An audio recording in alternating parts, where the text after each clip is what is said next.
Hello, everyone. Sorry. Welcome to episode number 48 of Chatting with Anthony. In today's episode, I'm going to talk about whether I think that it's fair to blame a leader for their followers' mistakes. I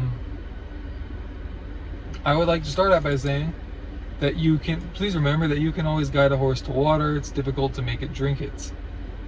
Or more specifically, you can't force it to drink it.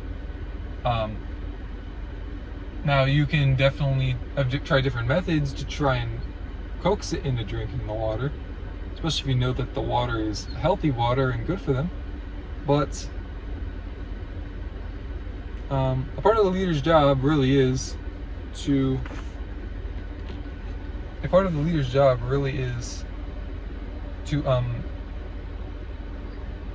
make people want to improve. You have to convince them on why they should want to improve. So, but a part of that, and also understanding how to do that, is understanding that different leadership positions will vary in the influence that is needed to get the desired results. If you think of just in sports, you can look at the input needed in college is a lot different than what's needed in the pros. In the college, you're also shaping young men into adult life. Shaping young men into adult life. You are helping to form the young men into who they will be when they go out into the real world once they're done with college, really. Some of them might go professional. Most of them won't, though. That's just how the statistics play out. And once you get to the pros, there's also a bit more of self-motivation and maturity, as they are typically a bit older at that point. But the reality is, the coaches are held accountable in each situation. You have to understand how to have that balance. You can look at a situation like the Cowboys fired Jimmy Johnson because Jerry Jones has a massive ego. Quote unquote. Let me put it like that.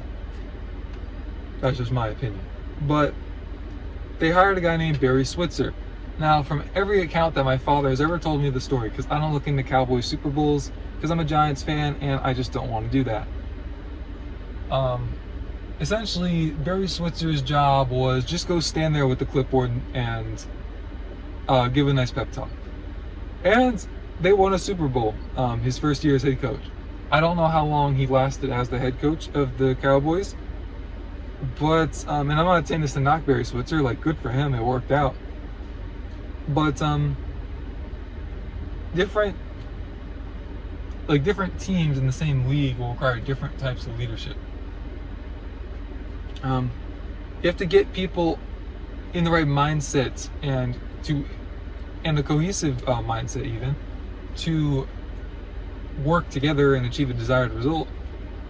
However, there's a difference between simply trying to improve upon, like, taking the foundation that somebody's built upon and just improving from there, versus tearing it down and then you have to build it back up again. And again, it's up to the leader to figure that out. It's a challenge, but a lot of the leaders, there's a reason that management always gets paid more than, a base level employee. Now, when it comes to forcing change, leaders are sometimes, but usually not, allowed to force change from a positional standpoint. You think it's somewhere like the Army, where you can get, where I know that there are protocols where people get discharged honorably and dishonorably, and I believe they have the right to just say, no, you're not fit for this. Not like we did a test and you didn't pass it, but like, no, we don't think you have the right approach to this, we're going to send you home.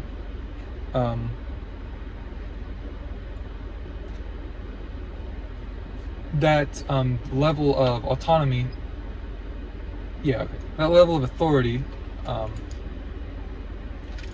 is different depending on what position you find yourself in.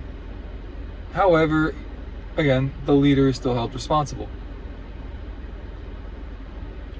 So essentially, if you can't force it, obviously you would need to influence it, you need to coax it. Now, don't just try to bribe them with money.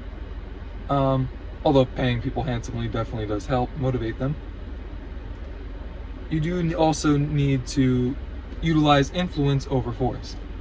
Sell them, be a salesman. Sell them on why it is that they should want to change, on why you should want to improve together, on how your success might be intertwined with their success, and about how it's not just all about me, it's the fact that we're going to benefit from each other. But again, when it comes to blaming the leader for the followers' mistakes, it really just depends on how much blame you're willing to prescribe to them. For example, would you blame Jesus for people who profess Christianity but live like pagans?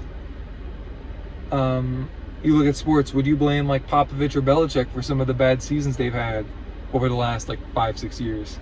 I know that neither of them are in their long time tenured positions anymore, but how much of that blame are you willing to put on them?